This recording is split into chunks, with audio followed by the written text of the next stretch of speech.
In today's tutorial, I'm going to show you how to turn off and disable automatic restarting after system failure on your Toshiba laptop, tablet, or desktop device. So this should hopefully be a pretty straightforward process here, guys. And without further ado, let's go ahead and jump straight into it. So all you have to do is open up the search menu and then hold down the Shift key on your keyboard and select Restart.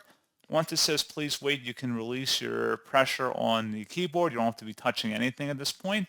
If you are unable to boot into Windows, you can do a hard power off 3 times in a row, meaning just turn your computer on and then press the power button to shut it off immediately. You can do that 3 times in a row as well to open up the troubleshooting menu here. And you would select troubleshoot, reset your PC, or see advanced options.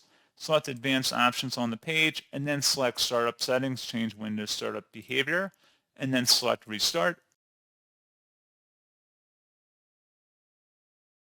And then on this screen, there should be an option to disable automatic restart after failure. You can tap the F9 or function 19 in order to do that. And that's pretty much all you have to do. So as always, thank you guys for watching this brief tutorial. I do hope that I was able to help you out, and I do look forward to catching you all in the next tutorial. Goodbye.